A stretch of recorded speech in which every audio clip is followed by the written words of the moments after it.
போறதுக்கு முன்னாடி நம்ம கூட ஸ்ரீ கவினி ஜோதிட நிலையத்திலிருந்து வந்திருக்காங்க, பச்சையப்பன் சார் வந்திருக்காங்க, இளவ சார் வந்திருக்காங்க. ஒரு ஸ்மால் இன்ட்ரோடக்ஷன் ஃபார் அஸ்ட்ராலஜி. இப்போ நம்ம ஒரு திருமண பொருத்தம் அப்படின்னு பாக்குறோம் அப்படின்னா, கேக்குதுங்களா எல்லாத்துக்குமே?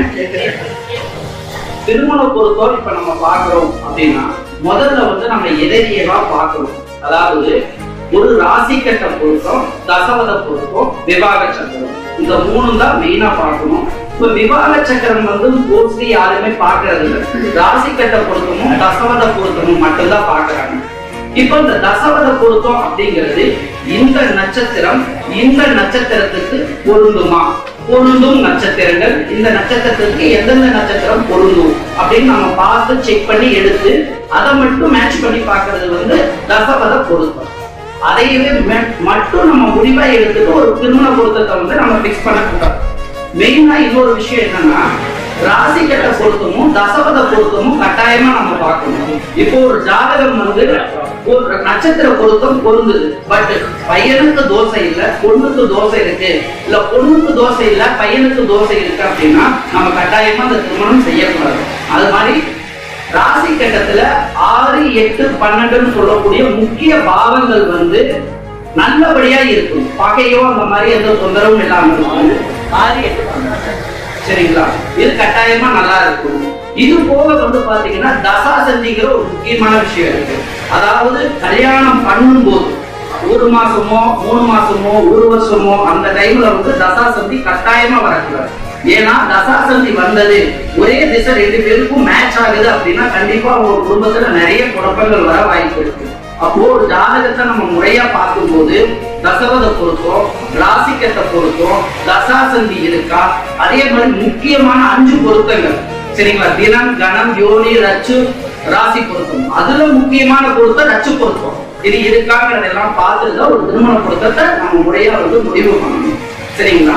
இப்ப இந்த திருமண பொருத்தம் பார்க்கறதுலயே சில வழிமுறைகள் நம்ம முன்னோர்கள் சொல்லி கொடுத்திருக்காங்க. இப்ப நிறைய பேர் சொல்லுவாங்க, என் பையனுக்கு பர்ஃபெக்ட் ஜாதகம் இல்ல, ஆனா பையன் நல்லா இருக்கான், நல்லபடியா இருக்கான், ஆனா எனக்கு ஜாதகம் தெளிவான ஜாதகம் இல்ல அப்படின்னா நம்ம முன்னோர்கள் முன்னாடியே வாசல் பஞ்சாயத்துல சொல்லி வச்சுட்டு போயிருக்காங்க. என்ன சொல்லியிருக்காங்க அப்படின்னா, அதாவது மிருகசீரிசம், மகம், சுவாதி, அனுசம் இந்த 4 நட்சத்திரம் பெண்ணிற்கு ஜாதகம் இல்லாமல் ஆணிற்கு ஜாதகம் இருந்தால் தாராளமா நீங்க தைரியமா விவாகம் பண்ணலாம், அதுல எந்த மாற்றமும் கிடையாது.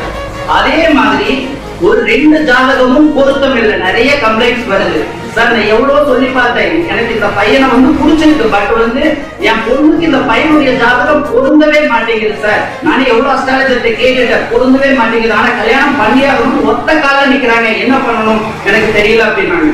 நான் சொல்லிட்டுங்களா, ஜாதகத்துல திருமண பொருத்தம் பார்த்துதான் கல்யாணம் பண்ணணுங்கிற அவசியம் கிடையாது. அதாவது காந்தர்வம், கர்ப்ப நிச்சிதம், சகுன நிச்சிதம், குரு தெய்வ நியமனம் என்ற கன்னிகான தானத்திற்கு எவ்வித பொருத்தம் பாராமலே விவாகம் செய்யலாம்னு சொல்லி நம்ம முன்னோர்கள் முன்னாடியே சொல்லி வச்சுட்டு போயிருக்காங்க. இப்ப ஒரு குடும்பத்துல இந்த பையனுக்கு இந்த பொண்ணு பிடிச்சிருக்கு, 100% ஒண்ணுமே நம்மளால பண்ண முடியலன்னா தாராளமா 2 பேரும் விரும்பிட்டாங்களா கல்யாணம் பண்ணி வைக்கணும் சரிங்களா. அதே மாதிரி இந்த குடும்பத்துல இந்த பையனுக்கு நம்ம பிள்ளைய கொடுக்கலாங்கிற ஒரு எண்ணம் உங்களுக்கு இருக்கு, பட் இந்த இடத்துல ஜாதகம் நம்மளுக்கு பிள்ளையா இருக்கா, உங்களுடைய குலதெய்வ கோயில போய் ஒரு வாக்கு கேளுங்க. அந்த குலதெய்வ கோயில வாக்கு கொடுத்துருச்சு அப்படின்னா தாராளமா நீங்க கல்யாணம் பண்ணி வைக்கணும். ஆனா இந்த மாதிரி கல்யாணங்கள் எல்லாமே ஒரு கோவில் கருவறையில மட்டும்தான் நீங்க செய்யணும். தாலியை நீங்க அங்க கட்டிக்கோங்க, உங்களுடைய பங்கனை நீங்க எங்கேயோ வச்சுக்கோங்க, உங்களுடைய ஆடம்பரத்துக்கு தகுந்த மாதிரி எந்த இடத்துல வேணாலும் நீங்க வச்சுக்கலாம். பட் இந்த கல்யாணம் நான் சொன்ன இந்த ஆப்ஷன் கல்யாணங்கள் எல்லாமே ஒரு கோவில் கருவறையில தாலி கட்டுற மாதிரி பார்த்துக்கோங்க. இந்த மாதிரி திருமணத்துல ஒரு ஜாதகம், அதாவது ஆணின் ஜாதகம் பெண்ணின் ஜாதகம் மட்டும் முடிவு செய்யாது, ஆண் பெண் இருவருடைய மன திருப்தியும் இதுல முடிவு செய்யணும் சரிங்களா.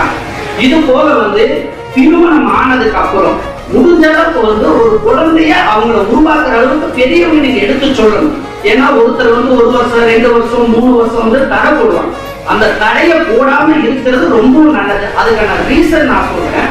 ஒரு கல்யாணம் இன்னைக்கு நிறைய பாத்தீங்கன்னா கூட்டு குடும்பமா வாழ்றது. எங்களுக்கு வந்த அனுபவம் உங்களுக்கு நான் ஷேர் பண்றேன். இதே கல்யாணம் நாங்க தான் பார்த்தோம், ஜாதக பொறுத்து எல்லாமே கரெக்டா இருந்தது. கல்யாணம் மூச்சு வச்சுட்டோம். சிம்பிளா ஒரு 3 மாசம் ஒண்ணு எங்க சைடு, பையன் வெளியூர். கல்யாணம் ஆகி 3 மாசத்துல அவங்க வந்து பெங்களூர்ல செட்டில் ஆயிட்டாங்க. அபார்ட்மெண்ட்ல இருந்தாங்க. 3 மாசம் கழிச்சு திடீர்னு எங்களுக்கு அவங்க அப்பா அம்மா எல்லாருமே கலந்துச்சுட்டு வந்தாங்க. ஏங்க என்னாச்சுங்க? இல்லைங்க எல்லாமே பார்த்தோம், பிரச்சனையாயிடுச்சு அப்படின்னு சொன்னாங்க. சரி என்னங்க நீங்க சொல்லுங்க ஃபர்ஸ்ட் அப்படின்னு கேட்கும்போது, அந்த பொண்ணு ஹஸ்பண்ட் கிட்ட போன் பண்ணி நீங்க ஆபீஸ் முடிச்சுட்டு வரும்போது ஒரு பார்க்கோவா எனக்கு வாங்கிட்டு வாங்க, எனக்கு பிடிச்சிருக்கு அப்படின்னு கேட்டுருக்காங்க. ஹஸ்பண்ட் என்ன சொல்லியிருக்காங்க, ஓகேமா நான் வரும்போது கட்டாயமா நான் வாங்கிட்டு வந்து கொடுத்துறேன் அப்படின்னு சொல்லிட்டு போன கட் பண்ணியாச்சு. அவருக்கு ஆபீஸ்ல மீட்டிங் இருக்கு, ப்ராஜெக்ட் ஒர்க், இதெல்லாம் டென்ஷன் நிறைய இருந்திருக்கு. என்ன பண்ணிட்டாரு, அந்த நினைப்பு ஆபீஸ் டென்ஷன்லயே நேரா வீட்டுக்கு வந்துட்டாரு. கரெக்ட் உள்ளேயும் போயிட்டாரு. ஆனா அவங்க உள்ள போனதுக்கு அப்புறம் சரி என்ன ஏதுன்னு ஒரு 10-5 நிமிஷம் பேசிட்டு நீங்க நான் ஸ்வீட் கேட்டேன் என்னாச்சு அப்படின்னு கேட்ட உடனே அவருக்கு அந்த ஆபீஸ் பிரஷர்ல என்ன பண்ணிட்டாரு, எனக்கு ஏகப்பட்ட டென்ஷன், ஒன்று ஸ்வீட்டா பிரச்சனை அப்படின்னு கேட்டாரு. அதுக்கு அந்த பொண்ணு புத்திசாலித்தனமா இருந்திருந்தா அவர் டென்ஷனா இருந்திருக்காரு. நம்ம இந்த டைம்ல அவரை பிரஷர் போடக்கூடாது, ஒரு 1 hour விட்டுருவோம், அதுக்கப்புறம் நம்மளுடைய ஆதங்கத்தை அவர்கிட்ட ஷேர் பண்ணலாம் அப்படின்னு சொல்லி விவரமா இருந்திருந்தாலும் பிரச்சனை வந்திருக்காரு. அந்த பொண்ணு என்ன பண்ணிருச்சு, 1000 டென்ஷன் இருக்கலாம், நான் இப்பதான் கல்யாணம் பண்ணிட்டு வந்திருக்கேன், 3 மாசத்துல இப்படி என் மேல எரிஞ்சு விடுறீங்களா வார்த்தை ஆரம்பிச்சது. இவர் வார்த்தையை ஆரம்பிச்சார். இவர் புத்திசாலித்தனமா இருந்திருந்தான், சரிம்மா டென்ஷன் ஆகாத இரு, பெண்மணி ஸ்வீட் தானே வேணும், சரி 2 வீலர் சாவி கொடு, நான் நேரம் போற பக்கத்துல தான் லாலா ஸ்வீட் இருக்கு, நான் வாங்கிட்டு கொடுத்துறேன், எதுவும் டென்ஷன் ஆகாது, எதுவும் கோபத்துல பேசிட்டேன் இவர் அமைதியா இருந்திருந்தா அந்த குடும்பம் இன்னைக்கு நல்லா இருந்திருக்கும். ஆரம்பிச்சது அப்பவே அவங்க வீட்டுக்கு போன், இவங்க வீட்டுக்கு போன், முடிஞ்சது நைட்டை கார் எடுத்தாச்சு, நேரம் வீட்டுக்கு வந்தாச்சு. ஒண்ணு அம்மா கூட்டிட்டு போயிடுச்சு, பையனா அப்பா கூட்டிட்டு போயிட்டாரு, அப்பா அம்மா கூட்டிட்டு போயிட்டாரு. இப்ப அது டைவர்ஸ். இப்போ மறுமணத்துக்கு அந்த பொண்ணு அப்பா அம்மாவோட வந்து அழுகுது.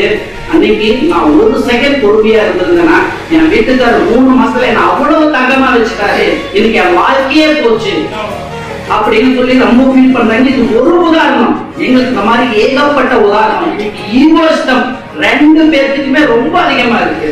அதையெல்லாம் நீங்க கொஞ்சம் அவங்களை கரெக்ட் பண்ணி சொல்லி அந்த கோபப்படாம அவங்களை நல்லபடியா கொண்டு போனா அவங்க லைஃப் நல்லா இருக்கும். இன்னொன்னு, ஒரு குழந்தை வந்துருச்சுன்னா குடும்பத்துல எவ்வளவு பெரிய பிரச்சனை வந்தாலும் அந்த குழந்தை அவங்கள கட்டாயமா வாழ வைக்கும். 1. 2வது, ஜாதகத்துல வந்து நிறைய குறைகள் ஆண் பெண் ஜாதகத்துல இருந்தாலும் அந்த குழந்தை உருவானதுக்கு அப்புறம் அப்பா அம்மாவுடைய ஜாதகம் 70% பலன் இல்லாம படுத்துரும். அந்த 70% பலன் அந்த குழந்தையுடைய ஜாதகம் கட்டாயமா சொல்லும். அதனால அந்த குழந்தை வந்த நேரத்துல இவங்க வாழ்க்கையும் நல்லா இருக்கும், அந்த குழந்தை பிறந்த நேர அமைப்பு நல்லா இருந்தா இவங்களுடைய எதிர்காலமும் நல்லா இருக்கும். அந்த வகையில எதையும் பொருத்தம் பார்த்து பண்ணும்போது அதுல நிறைய வழிமுறைகள் இருக்கு. காதல் திருமணம் நல்லபடியா இருக்கு, குடும்பம் நல்லா இருக்குன்னா நீங்க ஜாதகத்தை கொண்டு அடையாதீங்க. தாராளமா நீங்க தைரியமா அந்த கல்யாணத்தை பண்ணி